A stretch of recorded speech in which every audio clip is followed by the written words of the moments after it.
I'm pregnant, and it's his." The words echoed through the wedding hall like a gunshot. Glass shattered, gasps filled the air. My mother clutched her chest, my father's face twisted with rage. The priest froze mid-sentence. My heart stopped. I turned to my fiancé, praying it was some cruel joke, but his face said it all, pale, stiff, guilty.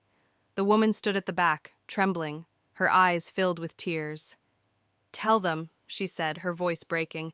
"Tell them what you did last night." The guests murmured. My sister covered her mouth in shock. Cameras clicked. My knees felt weak, but I couldn't collapse. Not yet. I wanted to scream, to run, to wake up from this nightmare. But there was no escape. This was real, and it was happening in front of everyone I loved.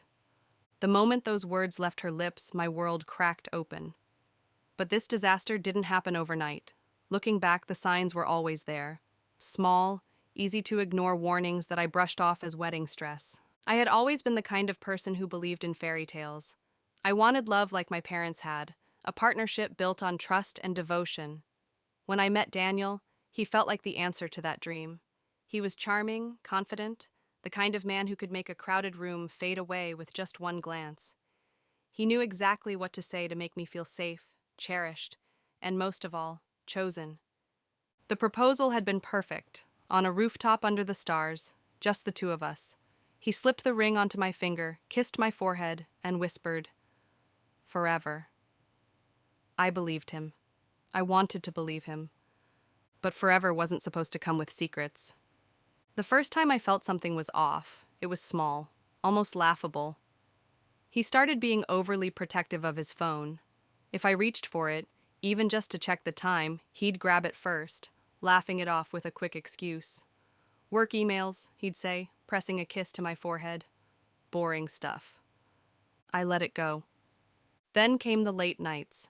His job, he said, was demanding. He was working on a big project, something that required endless hours at the office. Some nights he'd come home smelling like expensive perfume, not mine. When I asked, he smiled and called me paranoid. And maybe I was. Maybe wedding planning had made me insecure. Maybe I was overthinking. But deep down, something wasn't right. A month before the wedding, I caught a glimpse of a message on his phone while he was in the shower. It wasn't a name I recognized, just an initial. "Miss you already?" My stomach twisted. My hands trembled as I put the phone back. I wanted to be the cool, trusting fiancé. I wanted to believe he loved me, only me. So I didn't say anything. I convinced myself it was a misunderstanding. A client, maybe, a coworker, someone harmless. But it wasn't harmless. It was the beginning of the truth unraveling. The night before the wedding, Daniel was distant. He held me close but felt miles away. I told myself it was nerves. That was normal, right? But there was something in his eyes, something I couldn't name. "Are you happy?" I asked, my voice barely above a whisper. He hesitated for just a second too long. "Of course," he said, but the words didn't feel right. Something was coming. I just didn't know how close it was. The morning of the wedding, I found a note slipped under my hotel room door. 4 words, no sender, no explanation. "Ask him about her." My hands shook as I held the paper. I read it over and over, my heartbeat pounding in my ears. Who was she? I knew the answer, didn't I? I could have confronted him then. I could have demanded the truth. But I didn't. I was too afraid of what I'd hear. So I put on my wedding dress, walked down the aisle, and pretended everything was perfect. Until she spoke. The air in the wedding hall had turned thick, suffocating. The woman's words still hung in the air, cutting through the silence like a blade. My hands felt cold, my vision blurred. Somewhere in the background, someone dropped a glass. A hushed murmur spread across the room. My father took a step forward, his fists clenched so tight his knuckles turned white.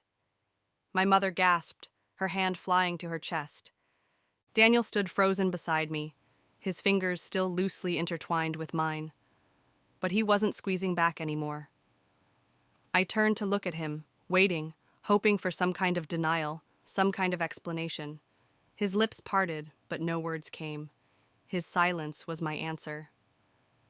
The woman stepped forward, her heels clicking against the marble floor. "Say something," she demanded, her voice cracking. Her hands trembled, her eyes brimming with tears. "Tell them the truth." He remained still, like a statue carved out of guilt. I took a shaky breath, my heartbeat hammering in my ears. "Who is she, Daniel?"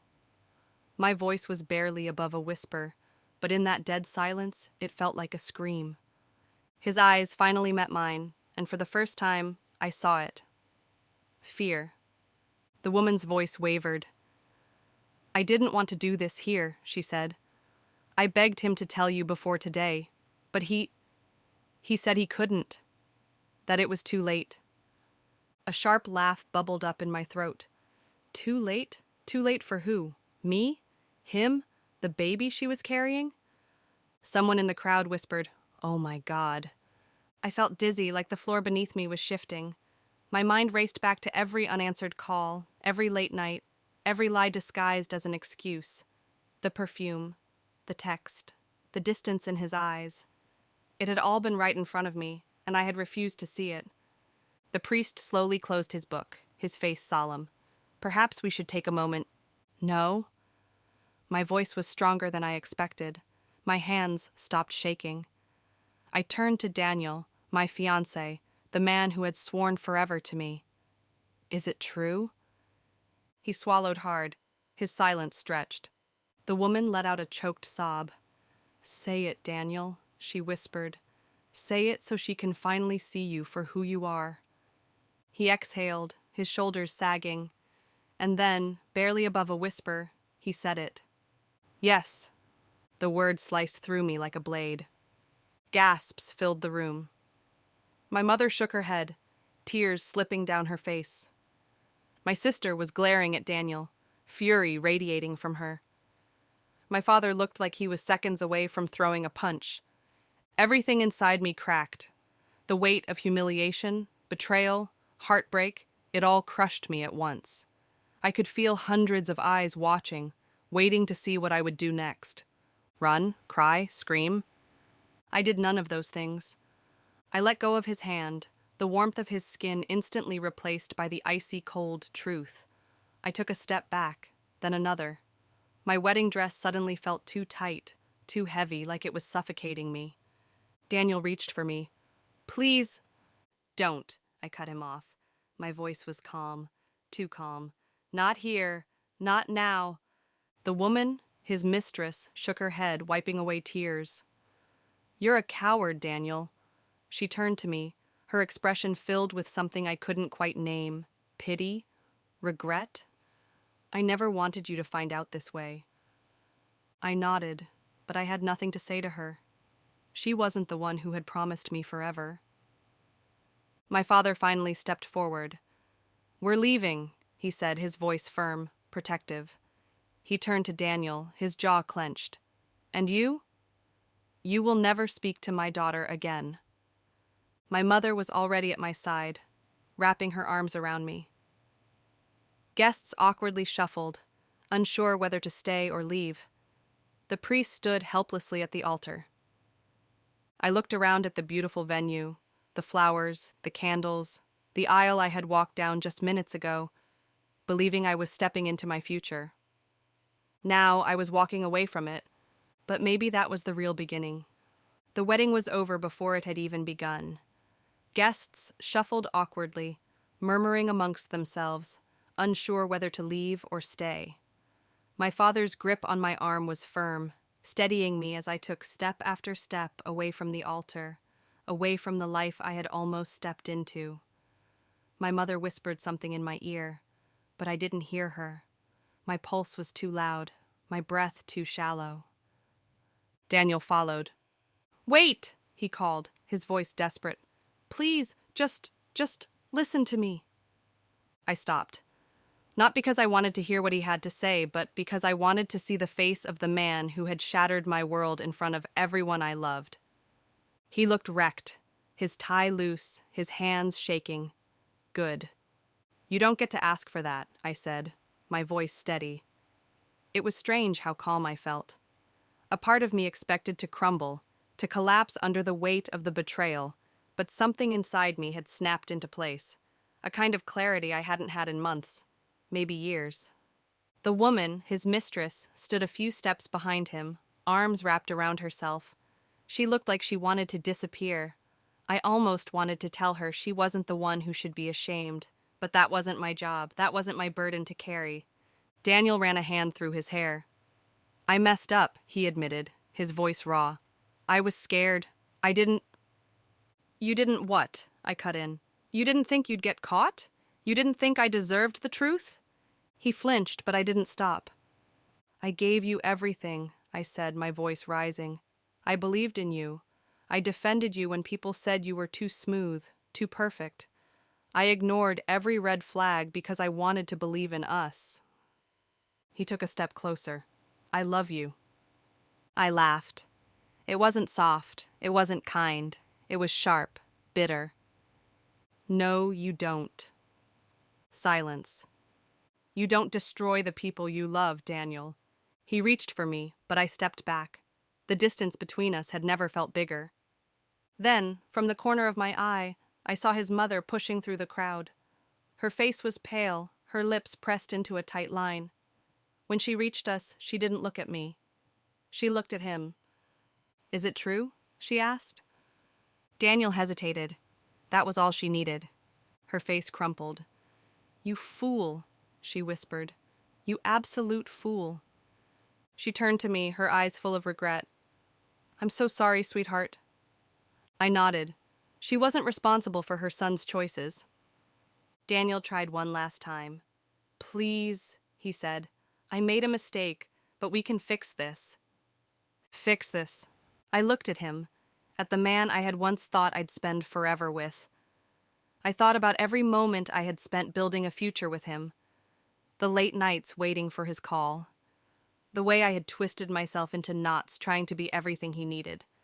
The way I had ignored my own gut just to hold on to something that was never real. And I made my choice. I reached up, unfastened the engagement ring from my finger, and held it out to him. This belongs to you, I said. He stared at it, but he didn't take it. The silence stretched. Then finally, I let the ring fall to the ground between us, and I walked away. The whispers followed me, the gasps, the stunned faces. But I didn't stop. I didn't look back. Because this wasn't the end of my story. It was just the beginning.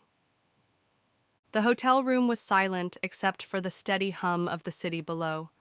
My wedding dress lay crumpled on the floor, the beading catching the dim light.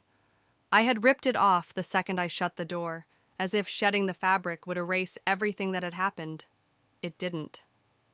My phone buzzed on the nightstand. Messages flooded in, some from family, some from friends, some from people who had been at the wedding, others who had only heard the aftermath. I ignored them all. Then came the call. Daniel. I watched his name light up the screen, my chest tightening for a brief second before I hit decline. He called again, and again. I turned the phone over. He wasn't my problem anymore.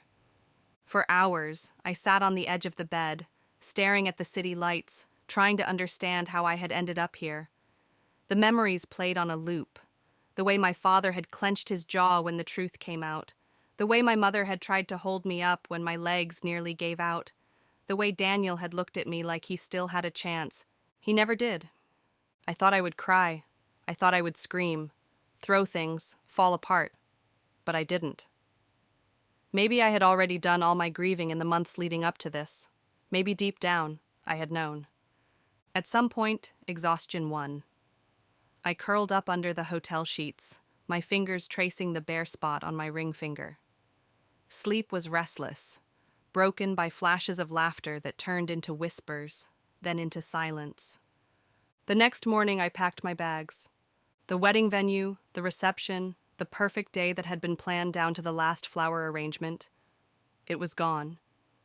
My future with Daniel was gone, but I was still here. I stepped into the airport feeling the weight of everything I was leaving behind. A part of me wanted to disappear, to run to a place where no one knew my name, where no one would ask questions. But I had somewhere else to go first. Home. When I walked through the front door of my parents' house, my mother was already waiting. She didn't say anything, just pulled me into her arms. For the first time in hours, I let my body relax. "You're stronger than you think," she whispered.